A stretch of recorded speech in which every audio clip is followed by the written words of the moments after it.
Yo. We back late. I forgot what podcast we was doing. It be so many we back like South Crack. I'm Wally. This the place to be, of course. You know what I mean? We go through. It's been a while since we did Late Night with Sharif. I just want to welcome y'all back. It's been about a month for Late Night Sharif too, right? So it's been a while. And today I have a author, rapper, singer, caterer. We're going to let her introduce herself. To my right is... I'm Shaniqua Jackson, a.k.a. Dynasty Love. I am 41, mother of 5. Excuse me. Answer that. That's Chico. I have a book called If You Don't Know My Story, You Won't Understand My Praise. If you don't know my story, you won't understand my price. Well, first off, where are you from? And, we got your name, but where are you from? And you don't have to say your age or whatever, but, just give us a little background and all that. I'm originally from New York. New York? The city or? White Plains. White Plains, up country New York. No, project life. White Plains, what's that close to? Like Syracuse and all that? No, close to the Bronx. Oh, the Bronx. Oh, White Plains. Okay. I don't know what I'm thinking. Okay, yeah, she's from the Bronx. Okay, I'll take it. All right. So how'd you get to the South Carolina? Family. My mother moved here back in '93. Okay. So I've been back and forth since. So you went to school in New York? A little bit. A little bit, okay. All right. So which one do you like the most, like the South or New York? New York, definitely. What? Why? It's too slow down here? Yes. Too slow, okay. Well, you were able to get a lot accomplished down here.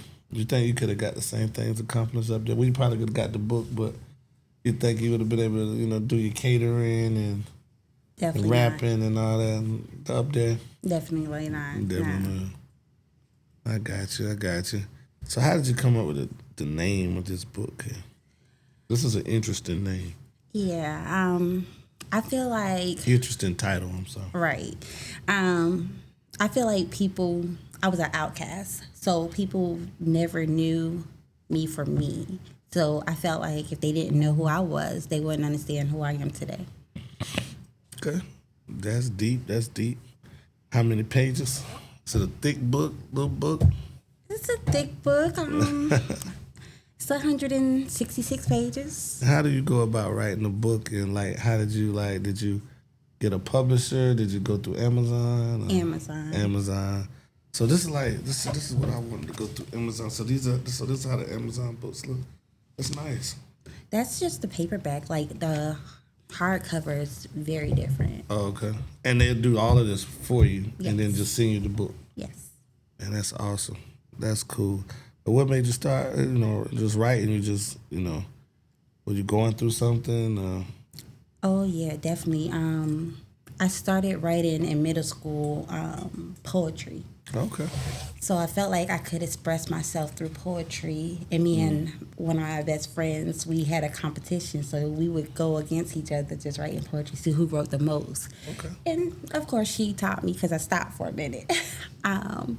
Then when my father passed away that raised me, I was like, I need to tell my story from childhood because, yeah, I would talk to family, but I felt like they weren't really listening. Mm-hmm. So it took for me to write this book for my family to actually hear and understand the things that I went through. So you think they understand now? No. They still, I can honestly say maybe 3 people bought my book in my family.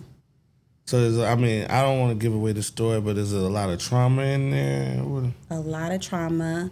It took me 4 years to complete it. Okay. Because of the trauma, the emotions, the things that I experienced. So when I completed it, it was like a lot of weight lifted off. I had a similar situation to that. I wrote an album. It's maybe 3 years ago. They called me OG, so it was called OG Sings the Blues. It was just everything, piece of trauma that I had been through, like with family, homeboys, baby mama, it was just like everything was in there. And it was a relief. And then I wrote it the day that it came out. I buried my grandma. Like, it was like I wrote it, and you know how you send it to like distribution or whatever, and it's supposed to come out on the 17th. That was the day my grandmama died. The album came out. Oh. So it was just like crazy or whatever. No, I'm sorry. The day that she died, no, the album didn't come. It came out that Friday, the day that we buried her. Oh, wow. So yeah, she had died the Monday, and then Friday, the day the album came out, it was the day I buried her. And I was just like, damn, you know what I mean? So that album was real deep to me. It was just talking about, but my mama asked me to take it down. So like a lot of family, even though they know you've been through stuff, they don't want you to tell nobody. Right. So you like telling your life is like maybe your family, maybe not, maybe they don't want to deal with how you feel. Right. You know? And a lot of them really didn't know my things that I went through, like my trauma. So when we had a family Zoom, we would get on every Monday. We would do a family Zoom. And my uncle brought it up. And he was like, if y'all haven't gotten Shaniqua's book, y'all need to get it. She told a real story in there. And a lot of people be like, what happened? What's going on? No, get the book and read it. I shouldn't have to tell you. Yeah. Who you think you pissed off the most in the book, though? I definitely think I pissed off my mom that raised me. Oh, okay.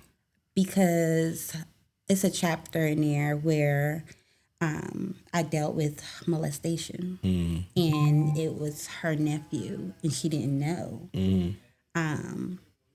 So she was like, I didn't know. Why didn't you tell me? And I think that's where she stopped reading my book. And she was really. Because now it's trauma for her. Right. Right. Yeah, I can understand that. So, how are you pushing the book? Like, I see you came on this show. Are you doing podcasts? Are you out selling them in the street? Or you got them? How are you marketing in your book? You're actually my first podcast where I was able to come out and talk about my book, and thank you for that. So I really appreciate that. That's cool.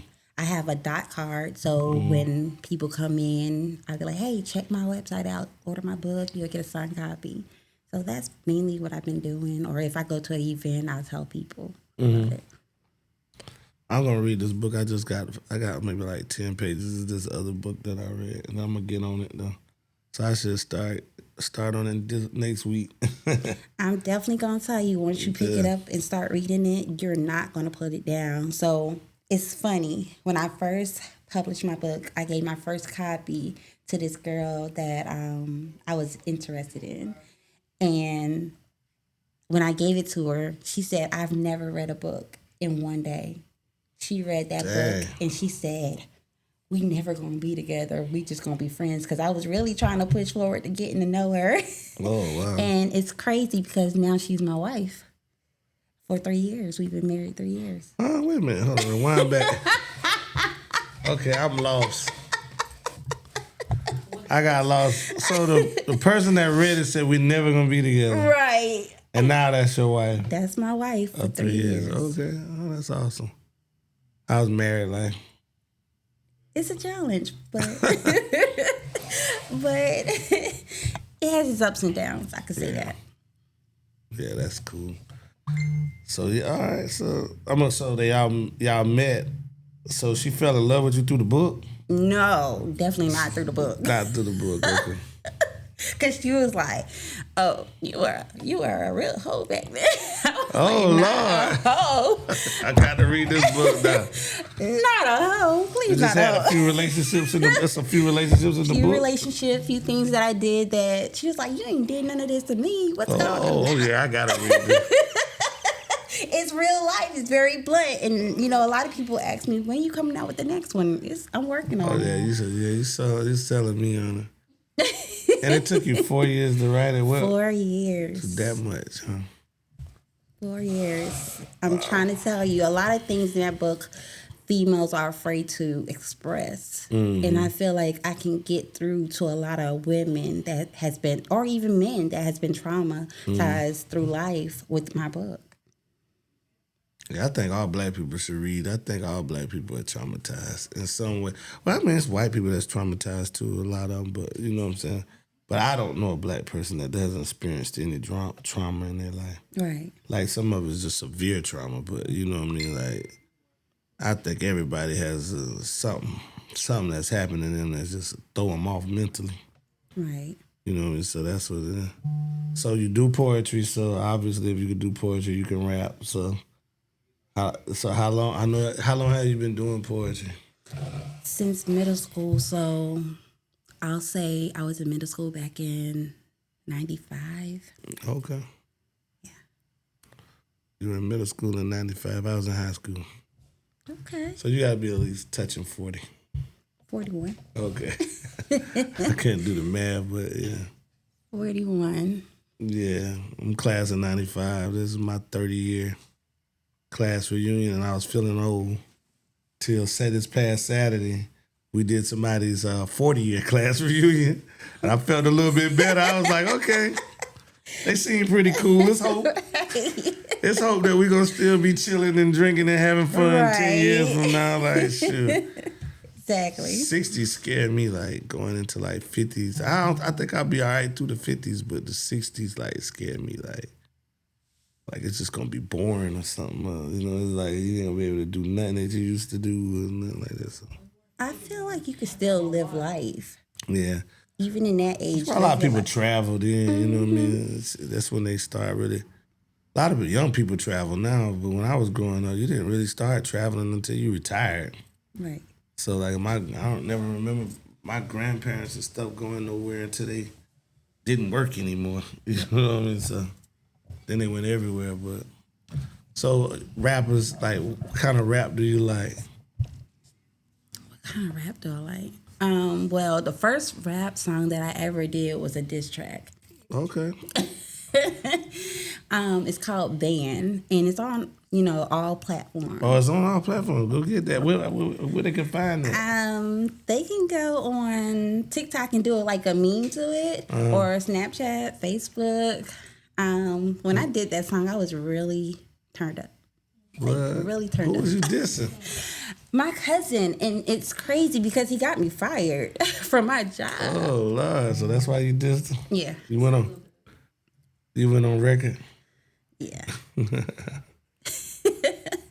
So who's your favorite, like, because we're a multimedia company, but we mainly into the music, you know what I mean? Right. Over, books, and we're just trying to get into writing some literature, and we do, he does videography and stuff like that, but we mainly, all of it's pretty much about music. Okay. like we don't do films and stuff like that, but we do a lot of music, and so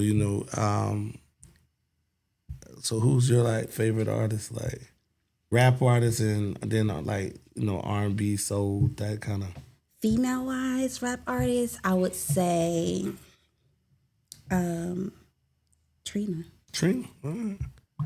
Yeah, Trina. New York girls don't tend to say that about Trina. Like, Trina's like the down south girl. You don't hear too many up north females have Trina on their list. But she's a realist. Yeah, I love Trina. Yeah. Speak truth. I agree. She's definitely one of my favorite. She has a song that I just like really, really like, and it didn't really get no play and none of that, but she says, and then she's like, they gonna hate me. So they gonna hate me either way, so I might as well get money. Right. Like, I listen to that song all the time. Like, she said, don't worry about, what people thinking about you, what they saying about you, because they gonna hate you even if you broke. So you might as well get money. That's my song, man. I love that shit by Trina. And I came up on the Trina, you don't know that nigga Trina. Right. And all the hard shit, but that was like a song that came out maybe 2-3 years ago, and it was like, that one caught me right there. That's like my favorite Trina song now. My favorite Trina song was when she did it with Kelly Rowland, Here We Go. Oh, yeah. I love that I like song. that one too. Yeah, Trina's dope. We've seen her concert a couple times. Missed this one they had a couple weeks ago because it was like the same night we was doing something else. But yeah, it's straight. Male wise, hip hop. I would say male wise R&B. I would say Usher. I love Usher. Yeah. Usher. But you in the age you don't like any young people. You just still like you're an old school type. You're old school. Huh? Old school, definitely. So you're not NBA young boys on tour. You know that. I'm sorry, this is Matt B. This is my aura. Doing the podcast, bro. We at the building. OG. What's up, man? We doing the podcast. We at the building. We about to come that way. Okay, I'm just leaving the house, so shit, y'all good. All right. Yeah, what spot we meeting at? Ruby's on 5 points. Okay, all right. I'll see y'all there. All right. We got a video shoot. Sorry. Okay. I can be an extra. Well, you want to be in the video? I don't know why y'all don't watch Facebook. Everything gets said on Facebook. Huh? You forgot everything I do. No, I understand. Yeah, life be life and like for real. Yeah. I work 2 jobs. I can't text everybody, so I just puts it out there and just hope everybody. Everybody's supposed to text me. I understand. I'm sorry. Jasmine feels left out. It's hard for me to keep up with her. I'm trying to tell you. How did y'all meet? Through music. Honestly, she introduced me to a guy that was doing recordings, and I worked with him for a little while. Huh? So she's out there. She's very popular out there with the network. Jasmine has one song. It's pretty. It's a good song though. I guess it only takes one because that's a good song though. Yeah. You got to hear mine. It's a good song. You've been in 4 states already. That's more than what most artists can say. Yeah, I ain't performed in no 4 states. South Carolina and Georgia. I'm trying to get out there more with my music. You want to get out there? I do. I really do. Because I love music. Huh? Oh, I don't really have no list. I don't know why the other I don't know what it. These people just like, with this music thing, these people been hurt so many times in South Carolina. They just like a stable family. We just a stable family. We might argue. We might have a disagreement, but we always around each other. We always building each other up. We always laughing and joking and eating and we do a lot of eating. Yeah. Well, I cater, so definitely invite me to the party. Yeah. We might have to get you to cater for us. Because, we do, especially this time of year, especially when it's football season, we do a lot like football and surrounded by football and things like that. Like a lot of family like stuff like that. So I think that's probably people gravitate to us as it's more. I don't think, a lot of them they ain't really serious about the music. Like they in and out with it. Like, okay, you got a show or something, they'll do a show. But, you know what I mean? Just like being in the studio, just stay doing visuals and stuff like that. You may not see a few of them for a couple of weeks, but you know what I mean? When they need love, they coming back around, you know what I'm saying? It'll always be. So I think that's why people gravitate. I don't really think it's the music like that because we only have a couple artists that actually really work at the music. Like they got songs. Like everybody that's on the list. Everybody that's on the list and this list that's going around. Everybody that's on the list, Right. they're talented for one. Everybody on the list I enjoy their music. They just don't put a lot of it out. You know what I'm saying? Is we may have 4 artists that like really work like John Ray works. And we just got her. You know, she's just a part of us, but she's we got Vixens. We got dancers now. Hey, we got dancers now. So they getting a lot of buzz from the weekend though. I hear a lot of people saying, "Who's that? Who's this?" Nice pictures and stuff like that. So A lot of people sleep on me with my music. Like, they take me for granted. Like, I come and show up and I do what I'm supposed to do, but then I don't never hear from them again. Oh, that's was you down here when it happened, or you was up Yes, north? I was here. Oh yeah, that's the normal here. That's the normal here. Like, you don't get love here. Like, you know what I'm saying? Like, a lot of people tell me I should go to New York. They be like, man, like, I have a friend, RJ. He damn opens up for Benny the Butcher and Conway the Machine. I don't know if you heard these people.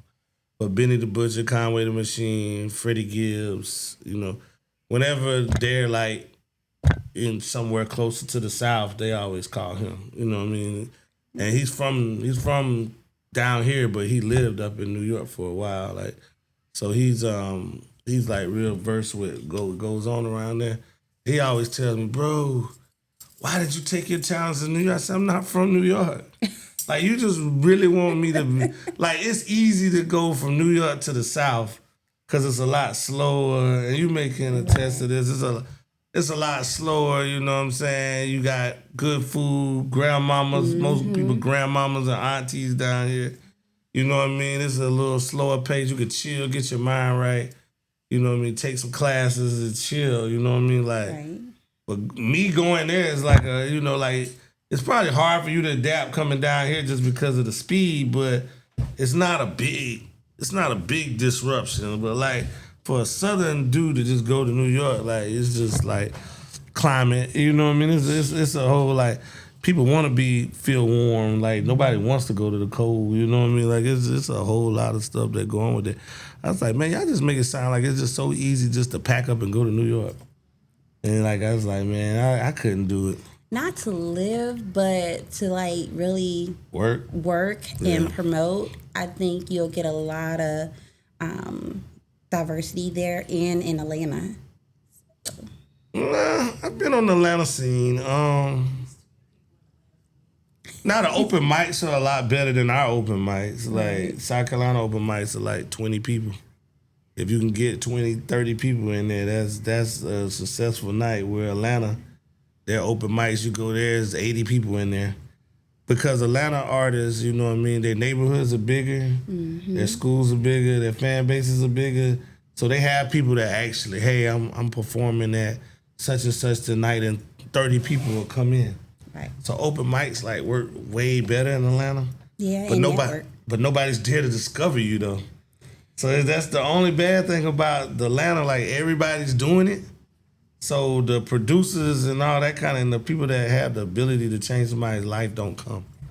Yeah. They don't come. Like, you know what I mean? You got a better chance of somebody just being in South Carolina for the weekend and just say, hey, I want to find an open mic, and then just somebody blow them away. You know what I mean? You got a better chance of that than, even though it's a bigger crowd in Atlanta, the executives and the movers and shakers aren't there to find talent. You know what I'm saying? They just like, okay, yeah.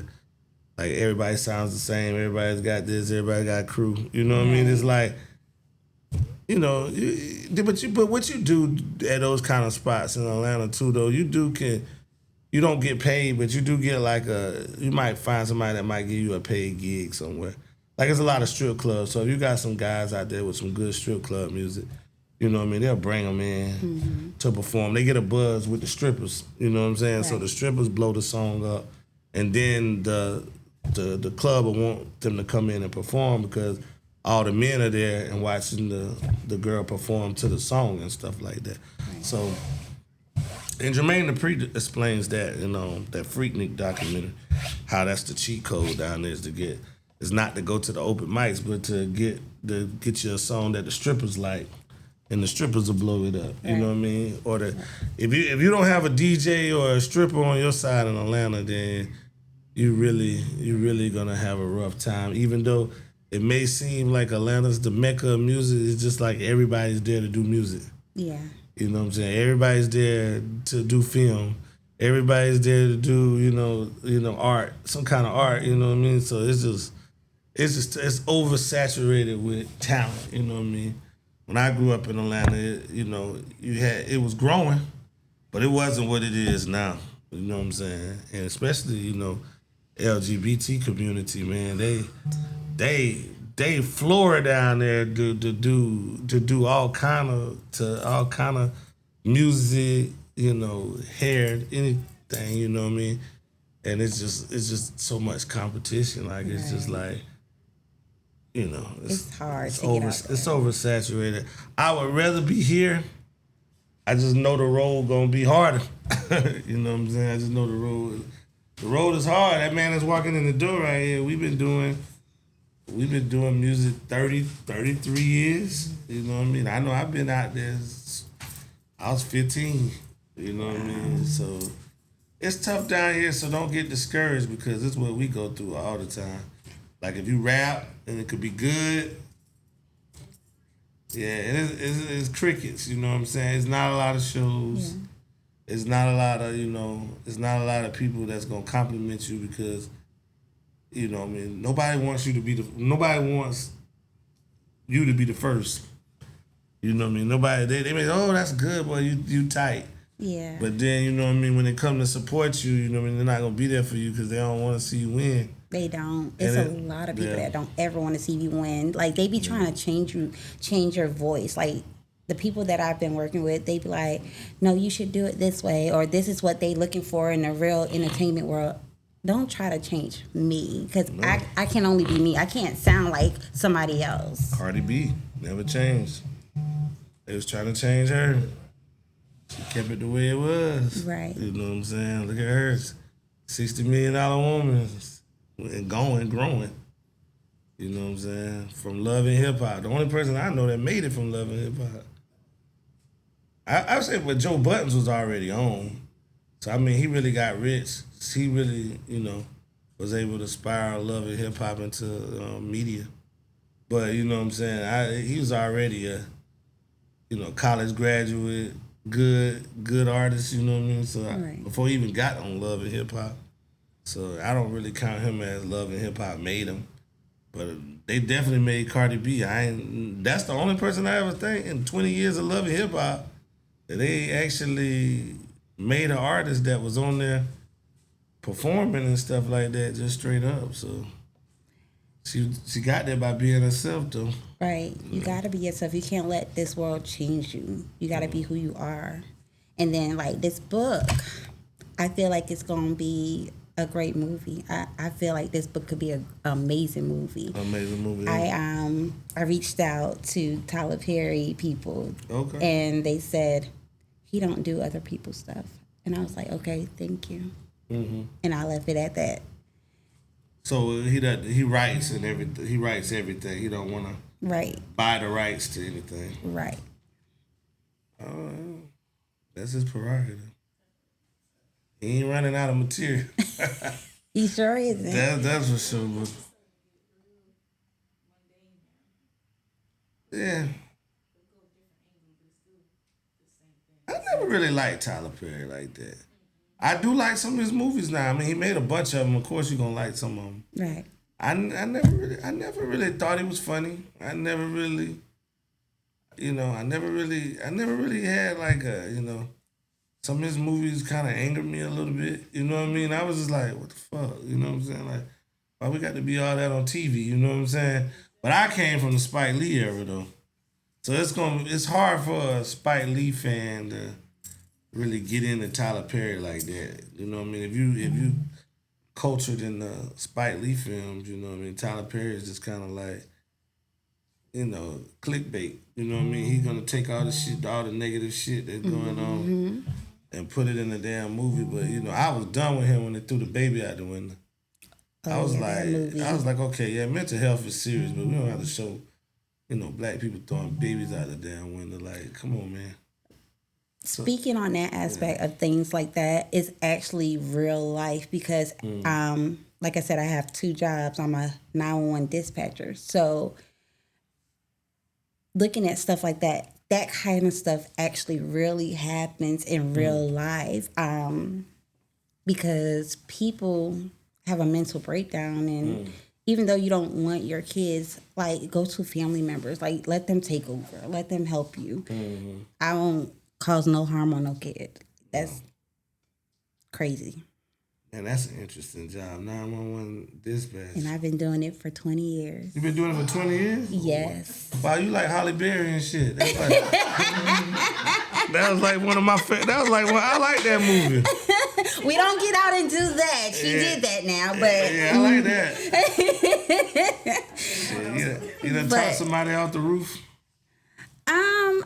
No, but I have, talked some people through some real hard situations where you actually hear someone Trying to kill them. Yeah, you actually hear the gunshot going off. Oh, you heard somebody get killed? Yeah, I heard it, and it's crazy because when she called, she said, "My child's father is trying to kill us," and I was like, "Well, ma'am, can you get to a safe spot?" In that time, Going through your training. right, I was going through training. I was 8 months pregnant, so I was very emotional, and that was actually my first call, and I knew the family. Oh, wow.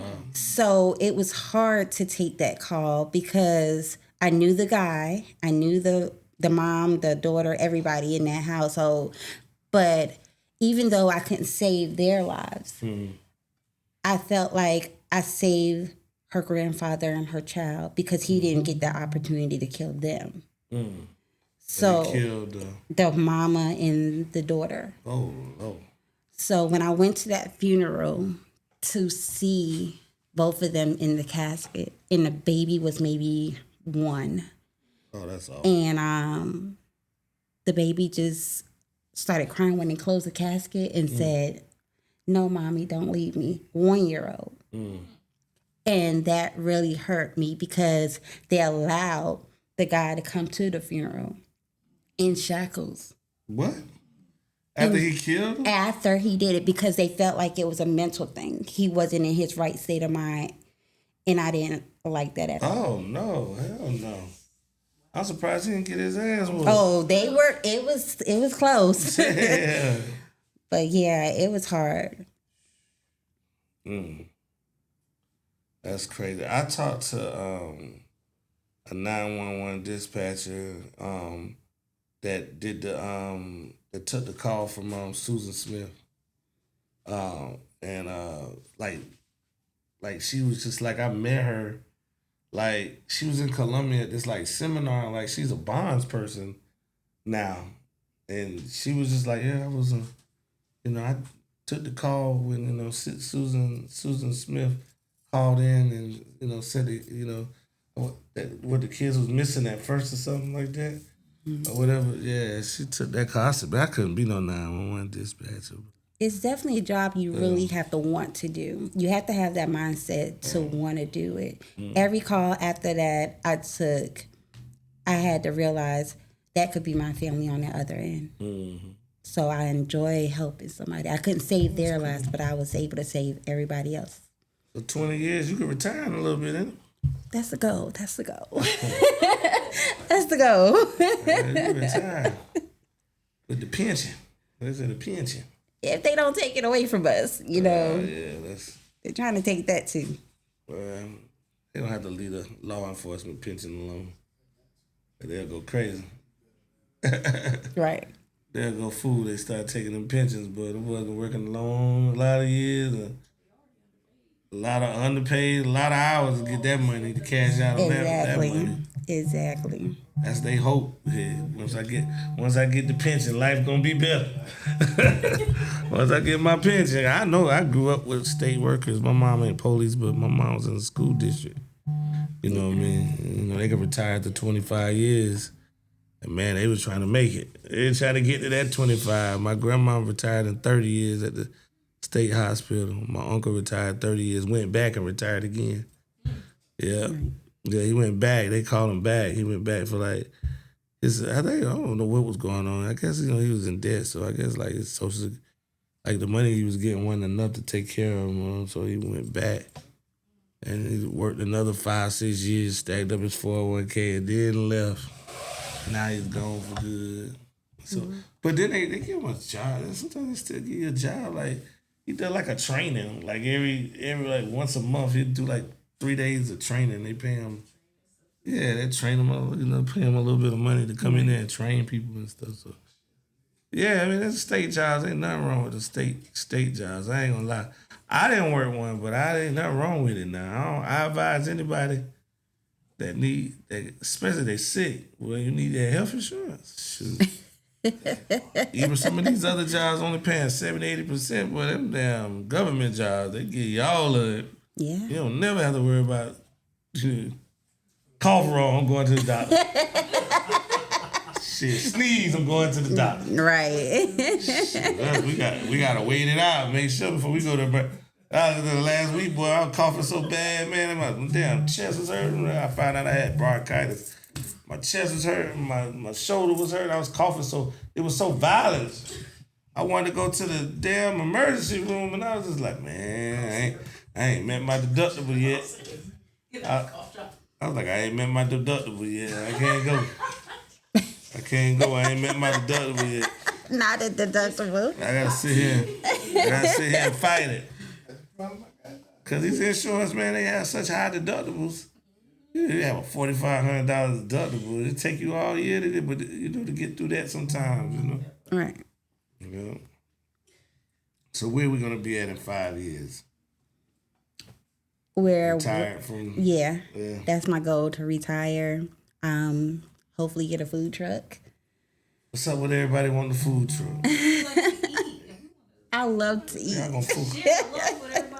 gonna food truck it out. That's where the money is nowadays. For real. You could park anywhere and make money. Hopefully I'll be done with my next book and traveling and being able to, talk to people and sell it.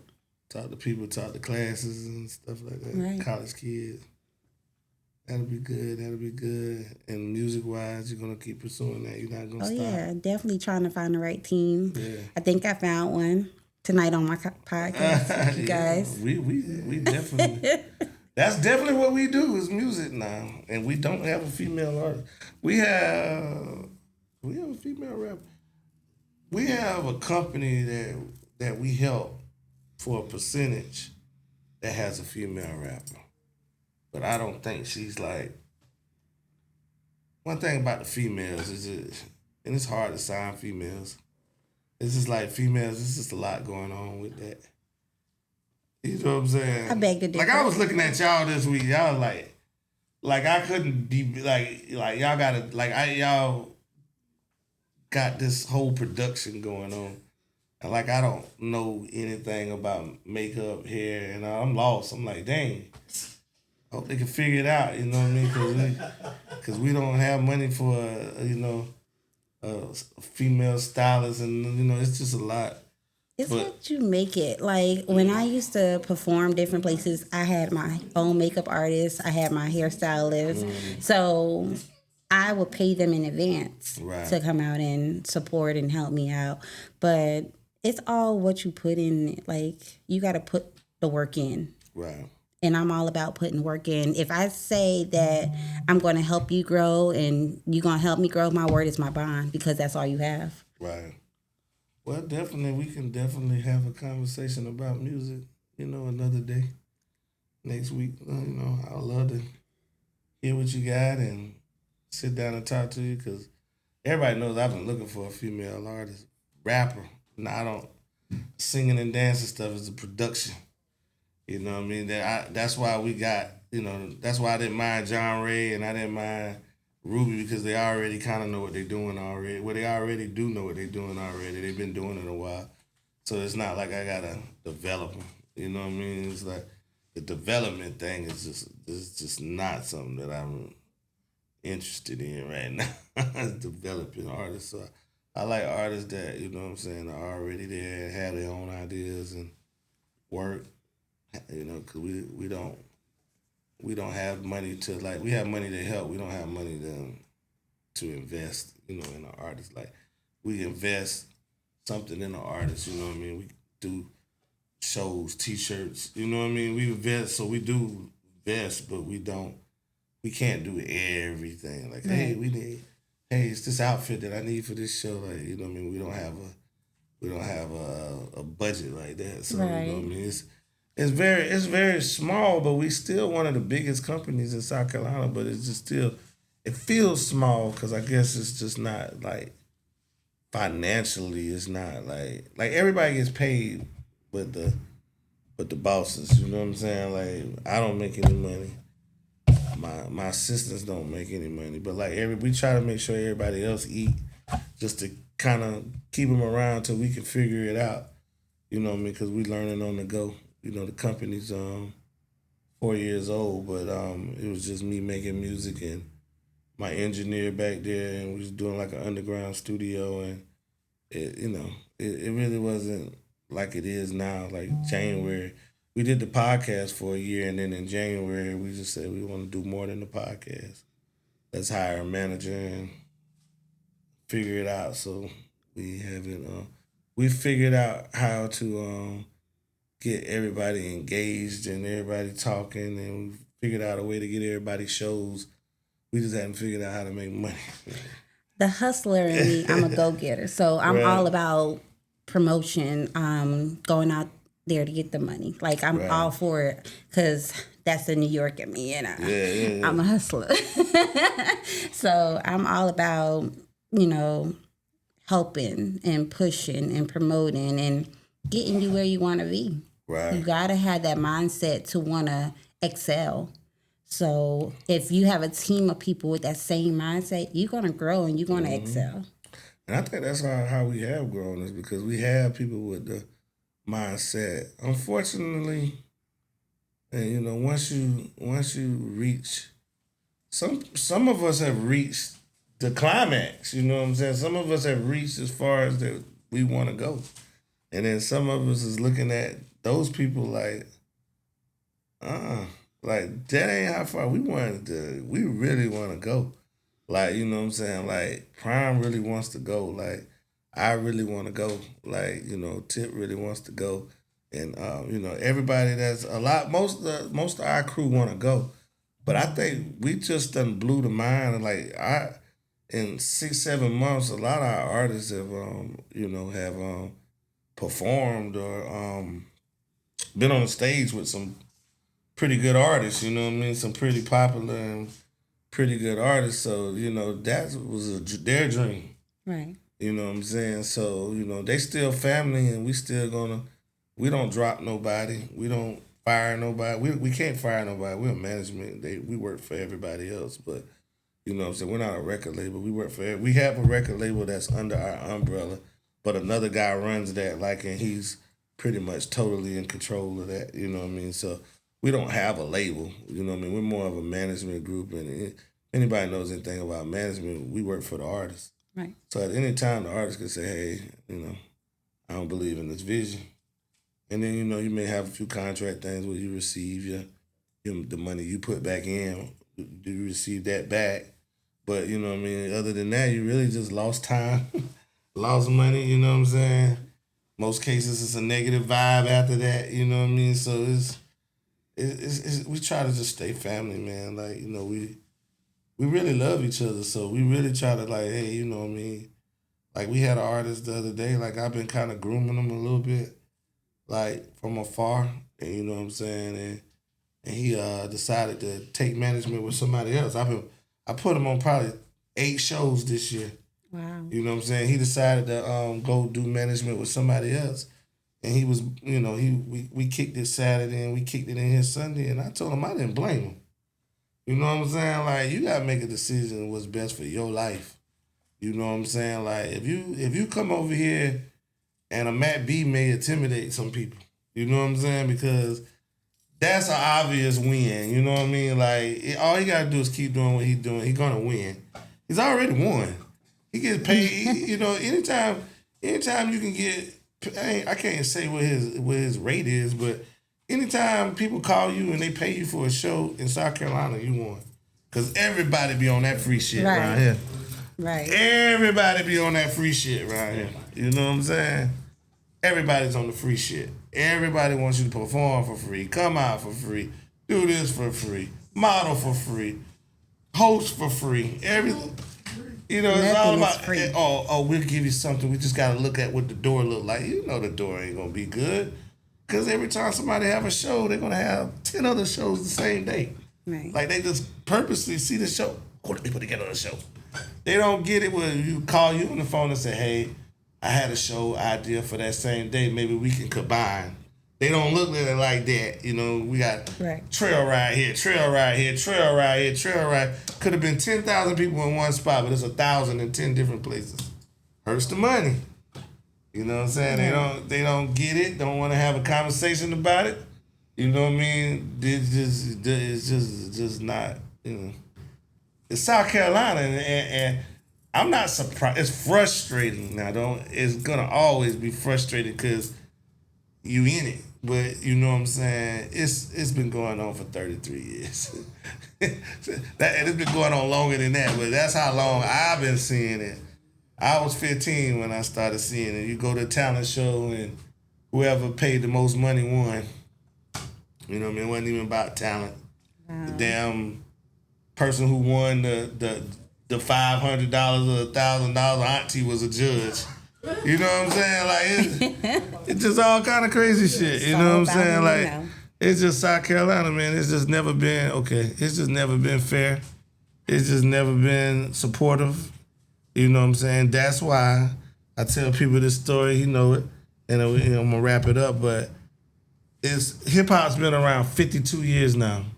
We used to say the 50 year, but we're 2 years past that now. Right. So going on in January, we'll be 52 years. So we're 51 and a little bit over half now. Years of existence of hip hop. Wow. 1973 is when we were rapping on a slave boat, but you know what I mean? Like, but a genre, you know what I mean? A genre. You know what I'm saying? And in those 53 years, every major state, you know what I mean? That's not the Dakotas. Mm-hmm. That's not New Hampshire, Maine, you know what I mean? Right. That's not New Mexico. But the states that everybody know, you know what I mean, has a major hip hop artist that came out of that state, except for South Carolina. You can go to every state and you can name, especially in the South, everybody in the South has a superstar that they could say came from their state. We don't. And then they'll name a couple names, but they're really not superstars. Like I'm talking about, they done performed at BET. Mm-hmm. 803 Fresh is probably the first, well, no, he's not the first South Carolina artist to perform, but just somebody you knew from the community. Right. You know what I mean? Like Angie Stone, you knew her from the community. So I'm going to say Angie Stone, you know what I mean? Coco Jones, and she claimed, you know, she's from Columbia, but she was a military family. Right. So, you know what I mean? She probably don't claim any place, you know what I mean? Because she moved around so much. Mm. But she was born on Fort Jackson. You know what I'm saying? But, you know, Jeezy's from Columbia, but his mother left when he was 1. You know what I'm saying? So we don't really have a major artist that we could just say, hey, hip-hop artist that we could say, hey. And the reason why I mentioned Angie Stone in that equation is because, well, why I said Angie Stone maybe because she started out hip-hop. Right. You know what I mean? She started out with the sequence and they went gold. So, you know what I mean? So we got one. You know what I mean? But it was so 1980s, you know what I mean? Like nobody even remembers. But we only had one Angie Stone was the only person in hip-hop that really made it far, like from Columbia or South Carolina, period. Like we just, you know, Young Scooter maybe from Walterboro, you know what I mean? He claims he's from South Carolina, so you know what I mean? You know, maybe that, but you know, it's tough pickings around here. If that's 52 years, if you can only name somebody that's really known for neo soul and not hip hop, or somebody that's really known for being an executive instead of an artist. Because Scooter dropped, but he's more known for being the head of future shit. You know what I mean? He's not really known like, you know what I mean? He'll drop a mixtape here and there, but he ain't really known as, you know, artist-wise. You know? Who got an edge up for that one Nancy song? Yeah, he had a Nancy song, but he never became a superstar. He was just, you know, he was an artist. You know what I mean? He's Black Zach never got the superstar status, maybe in the pockets and money-wise, but not like, you know, Black Zach on the BET Awards, you know what I mean? Next up on the BET Awards, performance by Black Zach. You never heard that. So and that's no disrespect to him because I love his music. But we just didn't get there as a state, and there's a reason for that. You cannot say with all the talent in this state that should happen. Right. It's a reason for that. So it's gonna be discouraging. I'm gonna work with you and we're gonna have a good time, but it's gonna be discouraging because these people are wild, man. This state.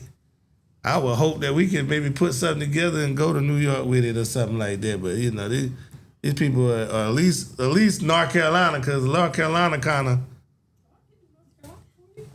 North Carolina is a little bit more acceptable to the music than South Carolina is. They still have the same problems in North Carolina they have in South Carolina. It's just not. It's not as bad. You know what I'm saying? It's not as bad, especially. Yeah. My biggest goal is to perform at Times Square, and I'm going to do it. Yeah, I'm going to do it. I'm going to speak it into this. Yeah, right. Get you a cameraman, just go out and start rapping. Right. Shit, you can do it on New Year's too. Right. Yeah, that's easy. But anyway, so we're gonna wrap it up, and because they letting us be at the video shoot, so we're gonna wrap it up. I hate that we didn't get to do a 2-hour interview with you because you're interested. This was good. But we're interested in it. That's a good thing though. Not a bad thing. But we're gonna I'm gonna give you a call. Oh yeah, I'm definitely gonna hear from you. Yeah, I'm gonna read the book. I don't want the book to scare me now. It might. Just a little bit. Let's talk business and then I'll read the book. Get your pearls ready. At least we got